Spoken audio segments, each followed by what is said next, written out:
Esse é um documento audiovisual gravado em outubro de 2023 na cidade de Garanhuns. Eu sou Gessonilo e irei conversar com um portador de esquizofrenia. Seu nome é Gessonilo. Ele está nos dando o prazer de sua presença. Gostaria de agradecer a ele por ter topado fazer esse registro. Para quem está nos assistindo, gostaria de salientar que todo o relato que será feito aqui é baseado em fatos. Iremos apresentar o registro de como Gessonilo descobriu que possuía esquizofrenia e como foi seu contato com a doença. Esse documento será dividido em episódios autossuficientes. Nesse primeiro episódio, vamos focar no que seria a esquizofrenia, não como uma definição clínica, mas sobre o ponto de vista de quem tem a doença há 14 anos. Boa noite, Gessonilo. Mais uma vez, muito obrigado por ter nos proporcionado esse contato com a face tão obscura da mente humana e que lhe atinge diariamente há 14 anos. Conte com suas palavras. O que é esquizofrenia?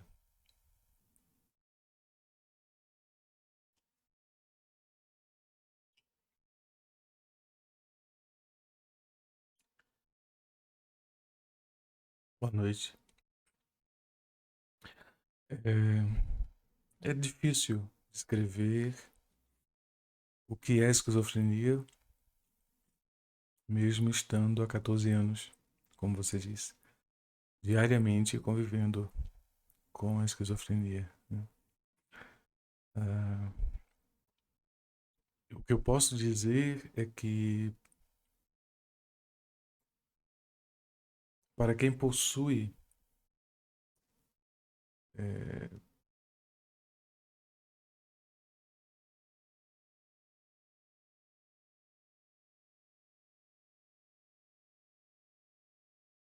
é, é complicado.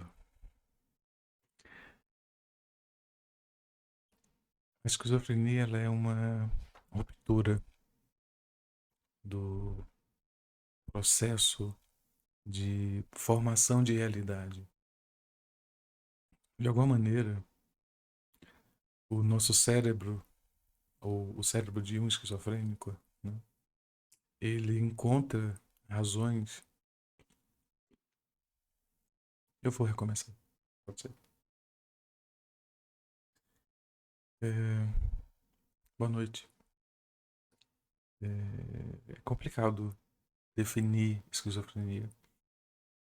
Mesmo já tendo, é, sendo esquizofrênico há 14 anos, é difícil escrever o que é ser esquizofrênico. Vou tentar explicar.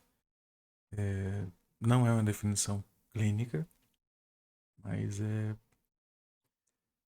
é uma definição que surge de um estudo que eu faço de mim mesmo, né, há 14 anos, diariamente, como você já ressaltou. Ah, e eu posso descrever a sensação da esquizofrenia. É, é uma perda no momento inesperado, em geral, de forma inesperada, a perda do sentido de realidade. E aí eu posso orientar vocês a tentar entender especificamente isso que eu estou falando. O que seria esta perda de realidade? Genericamente, né, uh, usamos o ambiente à volta e os nossos sentidos fortemente para identificar o que é real. Então, quando eu observo algo eh, físico à minha frente, algum fenômeno, eu observo o movimento, observo a textura, mas enquanto aquilo não atinge para mim um significado, eu consigo ainda conceber que eu ainda não consigo, na verdade, né, conceber que aquilo é real, né? Então a realidade seria dada por sentidos, né? Então eu toco minha pele e vejo, eu tenho, a questão não existe. É, o mesmo para objetos que estão longe, você mensura a realidade dele a partir de experiências que você já teve e essa correlação que você faz com um objeto que você não consegue tocar, você imagina que ele é real por, por uma série de experiências que você já teve que concretiza que aquele tipo de objeto é real. Então a realidade ela passa muito fortemente pelo, pelo espectro dos sentidos. Nós sentimos a realidade. Um esquizofrênico ele sente várias realidades simultaneamente. Isso como efeito de uma disfunção cerebral que, para quem tem curiosidade, pode entender da seguinte maneira: o cérebro é um conjunto de, de células nervosas, né, que funciona à base, basicamente, de estímulos eh, elétricos. Mas não só isto, existe a química do cérebro. Então, existe troca de substâncias quando essas informações são passadas. Existem trocas de substâncias. E uma das substâncias que regula, mensura, né, essas trocas é a dopamina. Então, num cérebro esquizofrênico, a dopamina ela tem genericamente uma alta produção. E isso faz com que em algumas regiões do cérebro haja uma hiperfunção. E então posso dar um pequeno exemplo. Suponha que você esteja numa região do cérebro responsável pela audição. Então você ouve, você está num ambiente em que você ouve pássaros, ouve pessoas passando, uma praça, né, podemos assim considerar. E se o seu cérebro está processando as informações de acordo com o volume adequado em que elas estão sendo produzidas, a sua realidade naquele ambiente ela é de pássaros que estão distantes, de pessoas que passam com passos suaves, distantes. Mas se você tem uma distorção nessa percepção, você vai ouvir de forma equivocada os pássaros. Então você pode ouvir o, o movimento de um pássaro indo em direção a outro pássaro, sobreposto sobre o bater de asas de um terceiro pássaro, sobreposto sobre o pisar de uma pessoa. Então seriam quatro sons que são processados como um único som. Quando você compara com a realidade, não se sustenta. Então, esse é só um pequeno indício, né, do que seria um distúrbio dos sentidos, né, desse primeiro aspecto da percepção.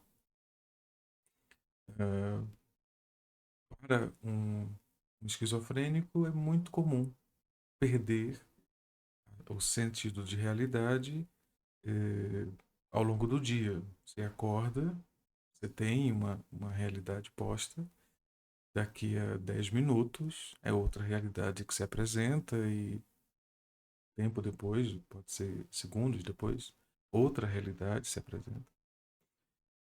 Então, uma coisa que é muito importante para quem não é esquizofrênico. E compreender que quem é esquizofrênico tem um lastro, ou seja, tem uma estrutura de realidade móvel, né? Pelo menos um esquizofrênico funcional. Ele consegue ter uma estrutura de realidade móvel. Então eu tenho a minha realidade e eu adequo à sua realidade. Minha realidade ela vai mudando com o passar do tempo e o que eu faço é tentar confirmar esses traços de realidade com aquilo que eu estou vendo em resposta a como você está reagindo ao ambiente. Sendo mais objetivo para tentar responder a sua pergunta logo, né? Já que eu demorei tanto para responder e ainda não respondi. É, então, estou aqui tentando é, delimitar o que seria realidade. Então, dentro desse conceito amplo do que é realidade, então diria que a esquizofrenia seria a perda consecutiva, involuntária, de realidade.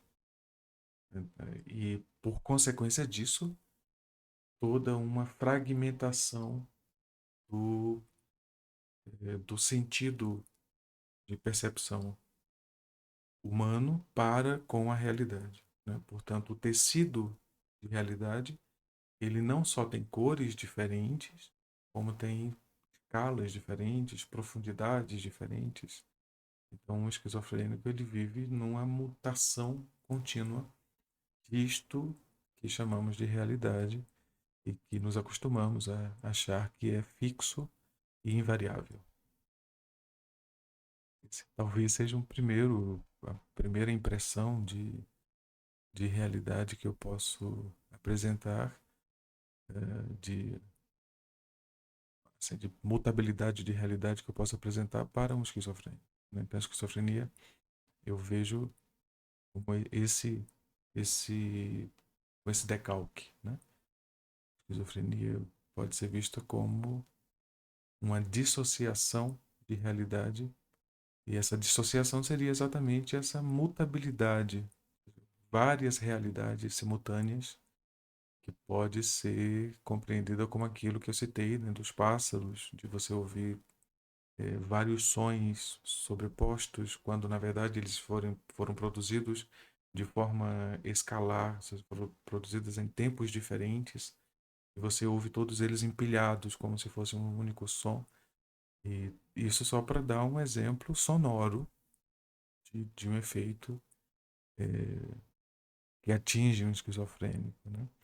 A esquizofrenia ela é uma característica, hoje vejo assim, é, humana e, e mais cedo fiquei pensando, sabendo que você iria me fazer essa pergunta, fiquei pensando sobre a possibilidade de compreender a esquizofrenia em outros ambientes não humanos, em outros animais, como seria a esquizofrenia em outros animais. Fiquei pensando sobre isso. Talvez a gente converse sobre isso no futuro. Mas bem, vou me contentar em responder a pergunta com isto. Não sei se foi muito vago.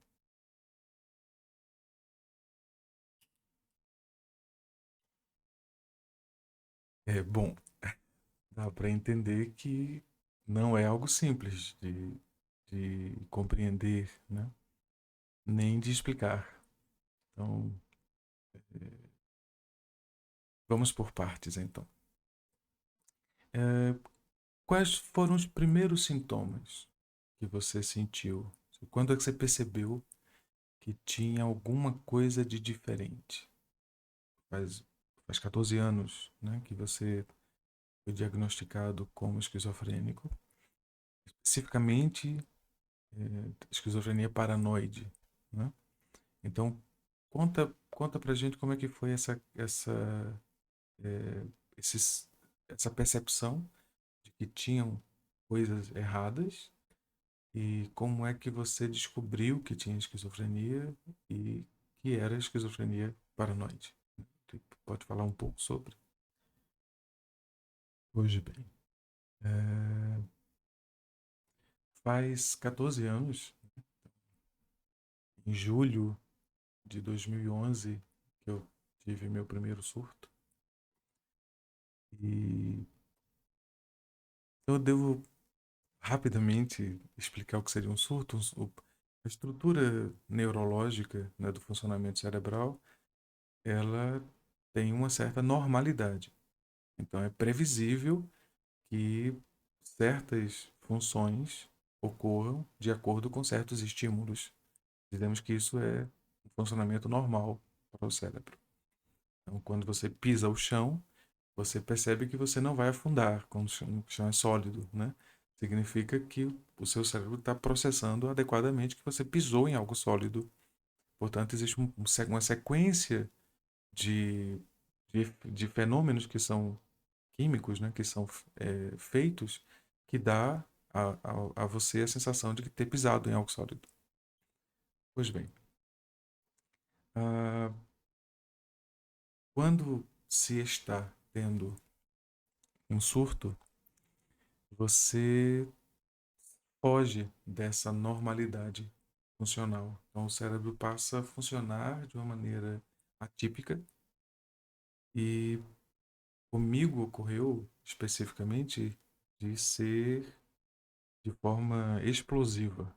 Assim, então, eu passei a ter acesso a, a sentidos e a realidades distópicas, uma atrás da outra.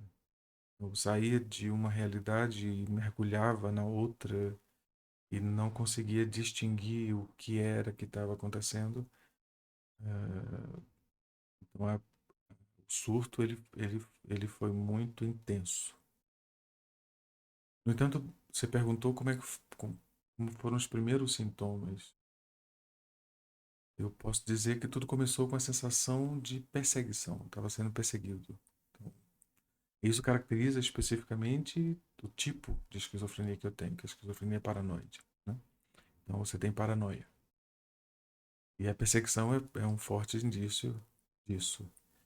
É, essa sensação persecutória, né? De que você está o tempo inteiro sendo observado, está o tempo inteiro sendo analisado por um sistema que se coloca e que não tem justificativa. Você procura entender de onde vem tudo isso, essa procura por informações. Então dá a impressão que você está mergulhado dentro de um enigma existencial e de importância crucial. Então, você vira o centro do universo, literalmente, e todas as respostas estão em você, mas você não tem acesso a elas. E todas as perguntas que são feitas a você e você não tem resposta para elas. Então, o surto ele é um fenômeno que é irreversível, né? A esquizofrenia, devo salientar, ela é uma doença crônica, degenerativa e, portanto, incurável. É, e o degenerativa exatamente por causa dos surtos, né? Quando você tem o surto, no surto, a atividade cerebral ela é intensa e nessa intensidade que foge à normalidade, né, é exatamente aí onde existe a degenerescência, né? Então, voltando a tentar responder a pergunta, eu sou muito disperso. A ideia é que meses antes, talvez 6 meses antes do surto, eu já estava tendo sintomas. Sentia a presença de pessoas em lugares obviamente vazios. Eu estava no quarto e tinha sempre alguém lá. E eu observava as pessoas que estavam à minha volta e a sensação era de que elas estavam discutindo algo sobre mim o tempo inteiro. Então, todas as rodas de conversa eram sobre mim, mas isso em todos os ambientes. com pessoas que eu conheci, com pessoas que eu não conhecia.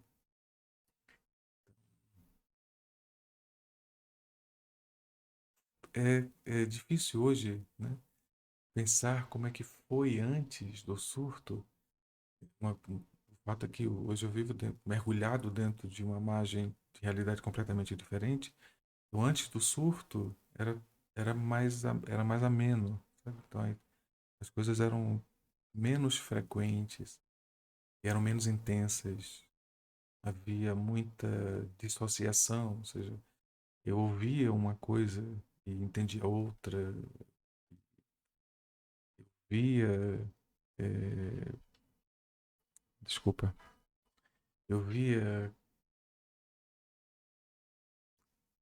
fenômenos que não se explicam e, e com o tempo eu fui sendo levado a crer que tinha alguma coisa errada comigo. Um amigo, ele percebeu que eu estava dissociando, né, muito frequentemente, e me aconselhou a ir me consultar com uma terapeuta. E ele já tinha se consultado. Então, ir para a terapia foi um problema. Por que isto? Terapia, ela, para mim, funcionava para cuidar de loucos. Era esse o estigma que eu tinha. Essa era a sensação eh, que se apresentava no momento em que você olha em sua volta e observa que todas as pessoas que estão à sua volta não fazem terapia, ou se fazem, não contam que fazem.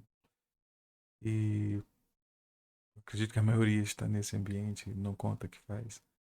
Mas os que fazem, você observava que eles eram tratados com alguma diferença. E eu não queria ser essa pessoa diferente. Eu queria ser essa pessoa que se aponta na rua e se diz, né, que ela ali é louca. Né? Eu não queria ter esse estigma. Logo que se apresentou como uma solução possível, eu rejeitei. Né? Então foi necessário muita insistência, mesmo depois do surto. Foi necessário muita insistência para que eu fosse. Começamos a tratar do surto a partir dos sintomas primários. Né? Eu tive alteração na pressão, no batimento cardíaco, porque eu estava constantemente em estado de pânico. Então, no surto era possível que eu fosse a um cardiologista e ele iria indicar algum problema de pressão arterial. Comecei a tomar medicamentos para pressão arterial, comecei a tomar medicamentos para depressão, mesmo não tendo sido diagnosticado com depressão, mas não queria ir para outra esfera médica, né? Havia, havia esse resquício do que fazer.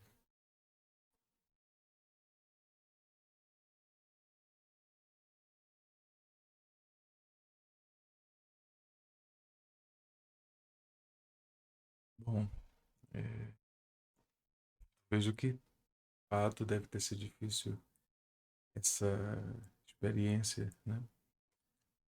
Mas é, você cita que no momento que você teve o surto, houve uma declaração óbvia de que você estava em outra realidade, que era outra pessoa. E quando, daquele momento até o momento que você foi à terapia, passou muito tempo, e como foi fazer terapia? Como foi começar o tratamento terapêutico? Hum, é difícil. Eu fui à terapia acompanhado de meu pai e, e me guiava o tempo inteiro, que eu não conseguia andar só, né? Eu tinha muito medo o tempo inteiro. Medo de tudo. Eu tinha medo de que as pessoas soubessem que eu estava pensando, não que fosse perigoso o que eu estava pensando, mas é porque é assustador, assustador. Você imaginar que tudo que você está pensando é público, normalmente não treinada, né? Esse é assustador. Hoje não, eu não tenho tanto receio disso. É, às vezes incomoda, mas no geral eu convivo com isto. As pessoas, eu convivo com o fato de que todos sabem o que eu estou pensando o tempo inteiro. Então, mas bem, para a terapia foi difícil, é, mas foi muito bom. Eu diria que sem a terapia seria muito difícil fazer minha reconstrução. Eu precisei ser reconstruído, reconstituído. Eu estava completamente quebrado. Eu não tinha personalidade, eu não tinha identidade, eu não tinha futuro, não tinha passado, porque minha memória ela era fragmentada por completo, né? Então, não tinha lembrança que fosse firme. Eu lembrava de algo e imediatamente aquilo se relacionava com outro pensamento ou com outra memória que não estava diretamente relacionada à primeira. Então era um conjunto dissociado de ações, né? Então na primeira consulta, a terapeuta foi muito humana. Percebeu que eu estava muito incomodado de estar ali e, e ela me disse: Bom, eu não sei se eu vou lhe ajudar. Não sei se eu vou poder lhe ajudar. Então eu preciso lhe ouvir.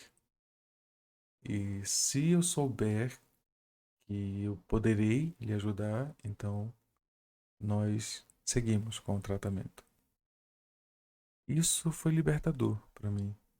Saber que aquela pessoa estava, primeiro, querendo saber se ela era capaz de me ajudar. Então eu vi naquilo que ela estava fazendo algo muito parecido com o que era natural para mim fazer. Primeiro acreditar nas pessoas e depois disso ir aprendendo com elas quem são elas, né? Então, isso era um pouco do que eu já fazia, assim, naturalmente. Já compreendi o mundo um pouco por isso, né? Então, era, era interessante e natural isso, né? Fazer aquela sessão de terapia foi revolucionário. Passei 6 anos fazendo terapia com ela, semanalmente. E entrava lá de um jeito, saía de outro, todas as sessões. Quando estava mais conturbado, a terapia ajudava de uma forma diferente, né? Às vezes eu saía mais conturbado da terapia, mas porque eu precisava me deslocar para conseguir entender o que é que não estava funcionando. E ocorre que 3 ou 4 sessões de terapia depois, é, ela me fala, né? E aí isso foi arrebatador. Ela me fala que ela não poderia continuar me ajudando sem a intervenção medicamentosa. Ela tinha suspeita de um diagnóstico e ela não poderia fazer esse diagnóstico sem o auxílio de outro profissional. E foi quando ela me indicou ao psiquiatra. Pois bem, então se ir para a terapia, e é algo hoje comum, né? Pessoas fazem terapia regularmente. É, pessoas que é tão comum hoje ter depressão ou ter algum outro problema mental, saúde mental, né? Que fazer terapia é algo hoje bem mais comum. Então, se fazer terapia foi algo tão drástico, como foi ir ao psiquiatra? O que você sentiu em ter que ir ao psiquiatra?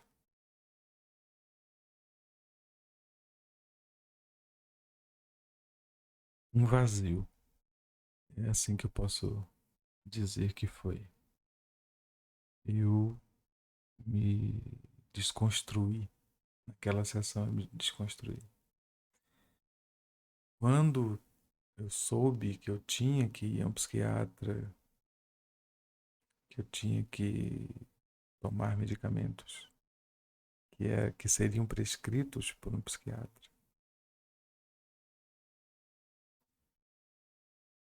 algo foge naquele momento e tem uma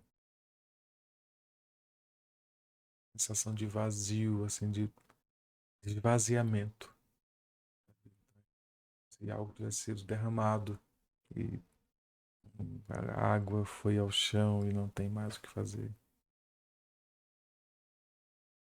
É, então, o passo foram três passos, né? O primeiro passo foi perceber que eu não estava bem, que eu precisava da terapia. O segundo passo foi ir à terapia e na terapia perceber que não era suficiente a terapia, era necessária a intervenção medicamentosa específica, né? Porque eu já tinha experimentado tomar calmantes e medicamentos antidepressivos que não funcionaram, né? Eles imediatamente diminuíam um pouco a sensação de medo, angústia, mas logo depois voltava, então não tinha efeito. E tudo isso mostrava que eu estava indo no caminho errado medicamentoso. Então, quando foi indicado que eu fosse ao psiquiatra, eu me rendi a mim mesmo e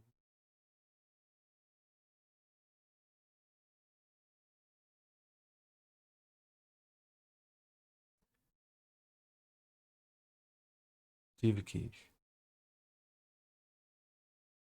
Não foi fácil ir ao psiquiatra. Foi talvez a decisão mais difícil assim, de ter que aceitar, né? Então fui ao psiquiatra e assustadoramente o psiquiatra que foi indicado, né, que é com quem eu me consulto até hoje, me acompanha até hoje, é o mesmo, né, psiquiatra que me acompanha até hoje. A consulta com ele foi tão natural, foi tão é, desconstrutiva, sabe, de tudo aquilo que era negativo, que eu achava que era um problema enorme, é, pareceu ser mais acessível. Devo ressaltar que tanto a terapeuta quanto o psiquiatra, até aquele momento, que enquanto eu estava todo esse intervalo, eu estava em surto. Lembre que eu ainda não tinha começado a fazer o tratamento para a esquizofrenia. Eu comecei a fazer sessões com o psiquiatra, acredito que em outubro, de setembro a outubro. E eu tive o surto em julho. Então já fazia mais de 2 meses, pelo menos, que eu estava surtado, com algumas pioras crônicas e outros levantes de racionalidade. Mas, mesmo assim, eu tinha mesmo surtado, eu tive essa percepção de que, eu não, de que eu tinha perdido algo e que não se construiria aquilo de novo. Então, ir para o psiquiatra foi isto, foi aceitar.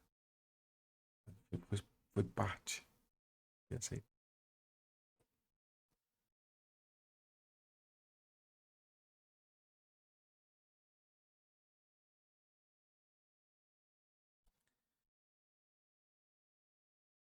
Pois bem, ah, como você caracterizaria o seu ponto de vista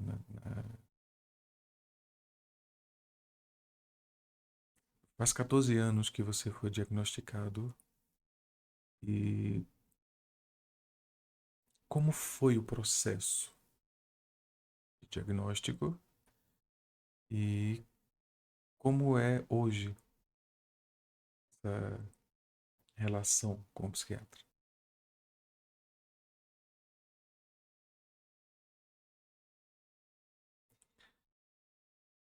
Pois bem, o processo de diagnóstico ele é complexo. Para uma doença é, clínica de outra ordem, né? Então você tem, por exemplo, diabetes. Você vai no laboratório, faz um exame de sangue e tem uma coleta de dados que te indica que você tem diabetes, né? E te indica a gravidade do seu estado atual e por aí vai. E logo depois você tem a medicação que trataria aquela doença é, com registro do quanto está funcionando ou não. Você pode fazer outro exame de sangue depois para verificar como estão as taxas depois do uso daquela medicação. Com a esquizofrenia é diferente. Está tratando da funcionalidade do cérebro em, de forma muito específica, né? Então, não só é difícil encontrar a medicação que funcione, como também é difícil encontrar a dosagem que funciona. E fazendo um salto para hoje, né, 14 anos depois, eu diria que a dificuldade maior não está exatamente na dosagem, nem especificamente no tipo de medicamento antipsicótico, né, que é exatamente o tipo de medicamento que se usa, mas está em um conjunto de fatores e, e é um desses conjuntos de fatores, um dos fatores desse conjunto, que me fez aceitar esse convite para vir aqui falar sobre, que é a questão do compartilhamento de responsabilidades. Sou esquizofrênico e não estou apenas. Eu sou esquizofrênico da hora que eu acordo à hora que eu vou dormir e enquanto eu durmo. Não só meus, minhas percepções lúcidas quando acordado são esquizofrênicas, como meus sonhos são esquizofrênicos. Toda a minha construção de realidade ela é perturbada em ambos os ambientes. E então todas as minhas relações que existiram e que virão a existir, elas são é, transfiguradas para uma dessas realidades nas quais eu vivo, ou esse movimento, né, entre as realidades. Ocorre que, voltando à questão da pergunta, né, você me perguntou como é que foi o diagnóstico. Ele durou 8 meses, o diagnóstico. Então, do momento em que eu sentei à frente do psiquiatra, em uma sala muito agradável, eu lembro do cheiro que tinha. E, e era um cheiro acolhedor. O olhar acolhedor. E de repente eu estava conversando com alguém que entendia o que eu estava passando, sem me julgar.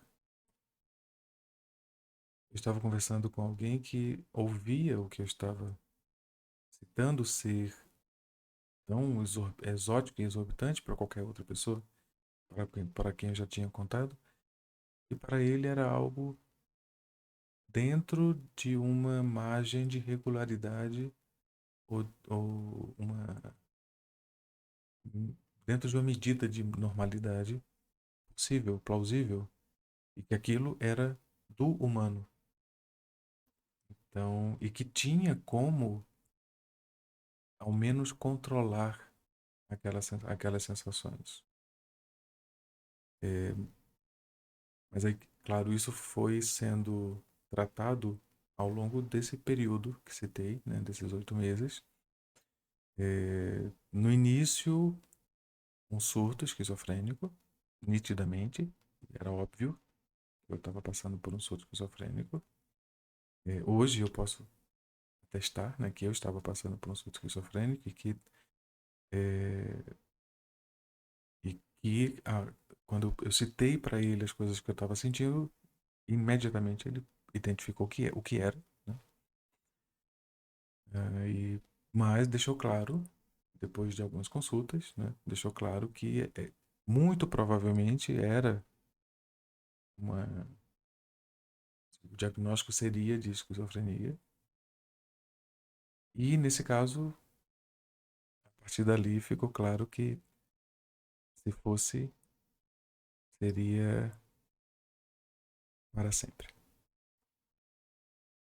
Essa, esse infinito, ele é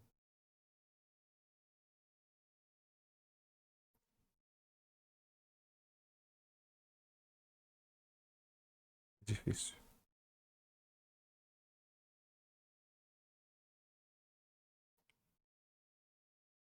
Tudo que eu queria é ser normal. Era voltar, mas não posso.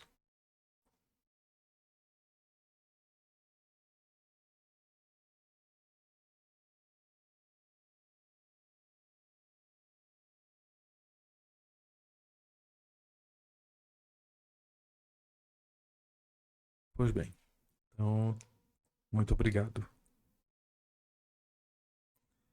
Deve ter sido difícil para você falar sobre essas coisas.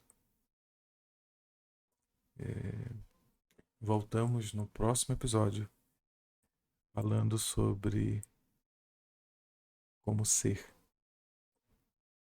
o que significa ser esquizofrênico. Até lá.